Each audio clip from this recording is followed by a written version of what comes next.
ఓ జంట రెండు ప్రేమలు ఇదో విచిత్రమైన క్రైమ్ లవ్ స్టోరీ. కేరళలోని కొల్లాంలో ఉండే 42 సుచిత్ర మార్చి 17, 2020న కనిపించకుండా పోయింది.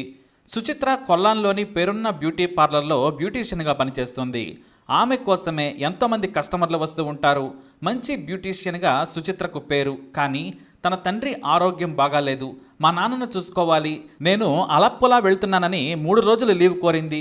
ఇక తండ్రి సెంటిమెంట్తో కొట్టడంతో బ్యూటీ పార్లర్ యజమాని వెళ్ళి తొందరగా రమ్మని చెప్పారు. డబ్బులేమైనా కావాలా అంటే అడగమని చెప్పమని కోరినా వద్దులేండి మేడం, నా దగ్గర ఉన్నాయని చెప్పింది సుచిత్ర. ఇక అదే రోజు సాయంత్రం ఇటు తన తండ్రికి ఫోన్ చేసింది. తనకు పాలక్కడ్లో ఒక బ్యూటీ వర్క్ ఉంది, పెద్ద ఫంక్షన్లో పెళ్లి కూతురికి మేకప్ చేయాలి, ఇప్పుడే వెళ్తున్నానని సమాచారం ఇచ్చింది. వాస్తవానికి ఆమె ఎప్పుడూ కూడా తన తండ్రికి ఫోన్ చేసి తానెక్కడికి వెళుతున్నాననేది చెప్పదు. అయితే ఆ రోజు ఎందుకో చెప్పింది. ఈమె కొల్లాంలోని ఒక హాస్టల్లో ఉంటూ ఉద్యోగం చేస్తూ జీవనం గడిపేది. అయితే ఆ మరుసటి రోజున సుచిత్ర నుంచి ఆమె పనిచేస్తున్న పార్లర్ ఓనర్కు ఒక మెయిల్ వచ్చింది. తనకు మరో 6 రోజులు సెలవు కావాలని కోరింది. ఇటు యజమాని ఆమె తండ్రికి ఏమైనా సీరియస్గా ఉందేమోనని ఓకే అని లీవ్ను శాంక్షన్ చేసింది. కాకపోతే ఒకసారి మాట్లాడి మంచి చెడు తెలుసుకుందామని సుచిత్రకు ఫోన్ చేసింది. అయితే ఫోన్ స్విచ్ ఆఫ్ అని రావడంతో సీరియస్గా ఉందేమోనని అనుకుని వదిలేసింది. అదే రోజు సుచిత్ర తండ్రి తన కూతురు పనిచేసే పార్లర్కు ఫోన్ చేశాడు. తన కూతురు ఫోన్ కలవడం లేదు, కాస్త మాట్లాడించమని కోరాడు. పార్లర్ యజమాని ఆ మాటలకు షాక్ అయింది. మీ దగ్గరకే వస్తున్నానని చెప్పింది, మీ ఆరోగ్యం బాగాలేదని చెప్పి లీవ్ తీసుకుందని అన్నారు. దీంతో కంగారు పడ్డ సుచిత్ర తండ్రి కొల్లాం పోలీసులకు ఫిర్యాదు చేశాడు. పోలీసులు 2 వర్షన్లు విని ఎంక్వైరీ చేశారు. కానీ ఎక్కడా కూడా ఆచూకీ దొరకలేదు. పైగా ఆమె ఫోన్ సిగ్నల్ కూడా లేదు. దీంతో పోలీసులు సుచిత్ర మిస్సింగ్ కేసును పక్కకు పడేశారు. సుచిత్ర తండ్రి కోర్టుకెళ్లి తన కూతురు మిస్ అయిందని పోలీసులు పట్టించుకోవడం లేదని హెబియస్ కార్పస్ పిటిషన్ దాఖలు చేశాడు. దీంతో క్రైమ్ బ్రాంచ్ ఇన్వెస్టిగేషన్ చేసి 15 రోజుల్లో ప్రోగ్రెస్ చూపించాలని కోర్టు ఆదేశించింది. పోలీసులు సుచిత్ర ఉండే హాస్టల్లో విచారించారు. అసలు ఆమె ఎవరితోనూ మాట్లాడదని చెప్పారు. ప్రత్యేకమైన గది తీసుకున్న ఆమె ఉదయం రాత్రి మాత్రమే బయట అరగంట కనిపిస్తుంది. ఇక మిగిలిందంతా తమకేమీ తెలియదన్నారు. ఈ 42 సుచిత్రకు పెళ్లై విడాకులు తీసుకుంది. బ్యూటీషియన్గా జీవనం సాగిస్తోంది. క్రైమ్ బ్రాంచ్ పోలీసులు ఎంత విచారించినా సరే కేసు డెడెంట్కే వెళుతోంది. ఆమె మాజీ భర్తను విచారించినా అనుమానించదగ్గ వివరాలేమీ కూడా దొరకలేదు. ఇక ఫోన్ సిగ్నల్ను ట్రాక్ చేస్తే పాలక్కడ్లోని 10 చోట్ల ఆమె ఉన్నట్లు చూపించింది. ఆ తర్వాత మళ్లీ కొల్లాం వచ్చినట్లు గుర్తించారు. అంటే ఇక్కడే ఉందా, లేదంటే ఎవరినైనా హత్య చేసి దారి తప్పేలా చేస్తున్నారా అని పోలీసులు భావించారు. సిగ్నల్ ట్రాకింగ్ న్యూస్ సాఫ్ట్వేర్ ద్వారా ఎక్కువసేపు సుచిత్ర ఎక్కడ ఉందో తెలుసుకునేందుకు ప్రయత్నించారు. అలా 6 లొకేషన్లను గుర్తించారు. అయితే పాలక్కడ్లోని ఒక చోట రోజంతా ఉన్నట్లు తెలుసుకున్నారు. అక్కడికి వెళ్ళగా ఊరికి చివరన ఒక చిన్న ఇల్లు ఉంది. దాని యజమాని అక్కడ ఉండడు. అయితే ఆ ఇంటిని అద్దెకు తీసుకుంది మరెవరో కాదు, సుచిత్రనే అని విచారణలో తేలింది. దీంతో పోలీసులకు ఇదేదో ఎఫ్ఐఆర్ అని అర్థమైంది. ఒంటరిగా పాలక్కడ్లో ఉంటున్న సుచిత్ర ఇక్కడ అద్దెకు ఎందుకు తీసుకుందో వారికేమీ అర్థం కాలేదు. ఇటు ఇంటి యజమాని సైతం తాను ఇక్కడ ఉండను, సుచిత్ర ఓ బ్యూటీషియన్ అని ఇంటిని అద్దెకు తీసుకుంది, నెలకు 3000కు అద్దెకు ఇచ్చాను, 2 రూములు, పైగా బాగా నీట్గా ఉంచుతానని చెప్పడంతో వదిలేశానన్నాడు. సుచిత్ర ఫోన్ను పోలీసులు వెరిఫై చేశారు. చివరిగా తన స్నేహితులకు కాల్స్ వెళ్ళాయి. కానీ ఫ్రీక్వెంట్గా ఒక నెంబర్కు ప్రతిరోజు కాల్స్ వెళ్తూ ఉన్నాయి. ప్రతిరోజు కాల్స్ కూడా వస్తున్నాయి. ఆ నెంబర్కు ఫోన్ చేస్తే అది కూడా స్విచ్ ఆఫ్ అని వచ్చింది. సరే, ఈ ఫోన్ ఎవరిదో కనుక్కోమని పోలీసులు విచారణ చేయగా విచిత్రంగా అది సుచిత్ర పేరు మీదే ఉంది. ఈ ట్విస్టులు దృశ్యం సినిమాలో కూడా పోలీసులు చూడలేదు. సుచిత్ర తల్లిదండ్రులకు తన కూతురు వేరే ఇల్లు తీసుకుందన్న విషయం తెలియదు. బ్యూటీ పార్లర్లో ఉన్న ఫ్రెండ్స్కి కూడా ఆమె సమాచారం ఇవ్వలేదు. మళ్ళీ టెక్నాలజీని ఉపయోగించుకోవాలనుకున్నారు పోలీసులు. సరిగ్గా పిన్ పాయింట్ లొకేషన్ అంటే సుచిత్ర ఉన్న దగ్గర మరెవరు ఉన్నారో చూసేందుకు మళ్ళీ ఫోన్ నెట్వర్క్ సాయం తీసుకున్నారు.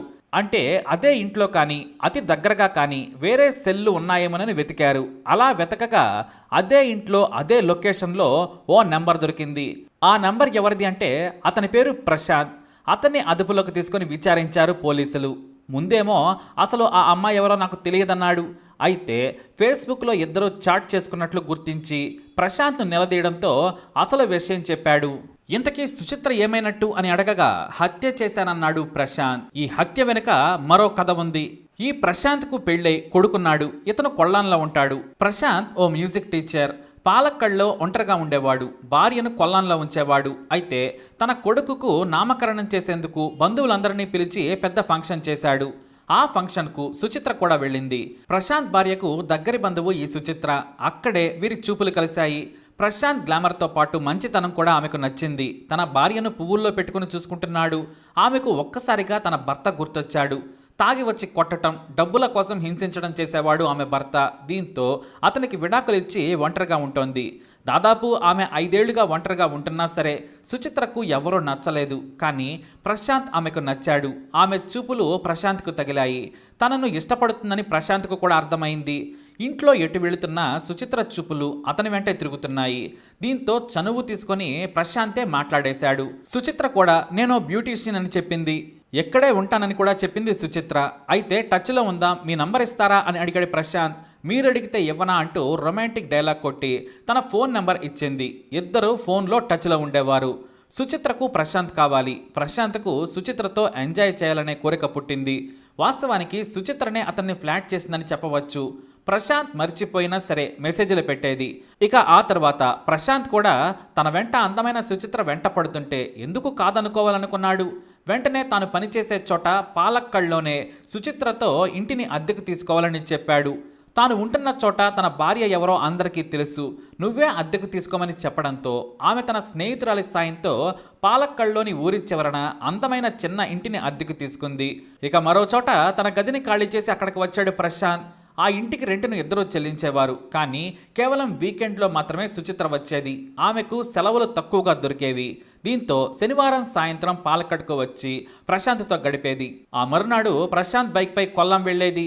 అక్కడికి వెళ్ళగానే తను హాస్టల్కు చేరుకునేది. అక్కడి నుంచి ప్రశాంత్ తన భార్య కొడుకు దగ్గరకు వెళ్లేవాడు. దాదాపు ఏడాది పాటు ఇద్దరు ఎంజాయ్ చేశారు. అయితే ఇక్కడ ప్రశాంత్ మంచితనం ఆమెకు మైకం కమ్మేలా చేసింది. తనకు ప్రశాంత్ లాంటి మంచి వ్యక్తి దొరకడనుకుంది. నన్ను పెళ్లి చేసుకోవాలని కోరింది. లేదు, నాకు అసలు ఆ ఆలోచన లేదన్నాడు ప్రశాంత్. మనిద్దరం ఇలా ఎంజాయ్ చేద్దామంటే ఓకే. నాకు పెళ్ళై కొడుకున్నాడని నీకు తెలుసు. నేను నిన్ను ఎలా పెళ్లి చేసుకుంటాను? ఇది కేవలం ఎంజాయ్ వరకేనని చాలా ఓపెన్గా చెప్పాడు ప్రశాంత్. మరి నాతో ఎంజాయ్ చేయాలంటే భార్యను వదిలి మనం జీవితాంతం కలిసి ఉందామని కోరింది సుచిత్ర. అందుకు ప్రశాంత్ ఒప్పుకోలేదు. మనం సడన్గా కలుసుకున్నాం. నీకు భర్త లేడు. నాకు నీతో ఎంజాయ్ చేయాలనిపించింది. నువ్వు కూడా నచ్చావు. ఇలానే రిలేషన్షిప్ మెయింటైన్ చేద్దాం. నీకు ఏ ప్రాబ్లం వచ్చినా నేను చూసుకుంటాను. కానీ పెళ్లి మాత్రం చేసుకోనన్నాడు. దీంతో ఇద్దరి మధ్య వాగ్వాదం జరిగేది. అలా 2-3 నెలలు గొడవలు జరుగుతున్నా సరే ప్రశాంత్ దగ్గరకు వెళ్ళేది సుచిత్ర. మనం విడిపోదాం. నా పని నేను చూసుకుంటాను. నీ పని నువ్వు చూసుకో. కావాలంటే వేరే వ్యక్తిని పెళ్లి చేసుకో. నేను మాత్రం నిన్ను పెళ్లి చేసుకోనన్నాడు. ఆమె వయసు అప్పటికే 42. ఆ విషయం ఆమెకు కూడా తెలుసు. అయితే ప్రశాంత్ మాత్రం నేను నిన్ను పెళ్లి చేసుకోలేనన్నాడు. మా నాన్న నాకు తెచ్చిన సంబంధాలను కూడా వద్దనుకున్నాను. నువ్వే కావాలని ప్రశాంత్తో చెప్పింది సుచిత్ర. నేను నీకంటే చాలా చిన్నవాడిని. మనిద్దరికీ అసలు కుదరదన్నాడు. వయసుదేముంది, ప్రేమ కావాలి. నీ భార్యతో ఉండు. నన్ను పెళ్లి చేసుకుని నాతో కూడా ఉండు. నేను అందుకు కూడా సిద్ధమయ్యాను. కానీ నువ్వు తప్ప నా జీవితంలో మరో మగాడు రాడు. నాకు భర్త కావాలి. పెళ్లి అనే బంధం కావాలని పోరాడడం మొదలుపెట్టింది. ఆ మాటలు తట్టుకోలేక ఆమె ఒత్తిడి పెరిగిపోయింది. కాదంటే బయటకు చెప్పి రచ్చ చేస్తానంది. దానికి భయపడ్డాడు ప్రశాంత్. ఎలాగైనా సరే సుచిత్రను హత్య చేయాలి అనుకున్నాడు. అందుకోసం పక్కా ప్లాన్ వేశాడు. మనం తిరువనంతపురం వెళ్ళి పెళ్లి చేసుకుందాం. అలానే హనీమూన్ కూడా అక్కడే చేసుకుందాం. నువ్వు ఒక వారం రోజులు సెలవు పెట్టిరా.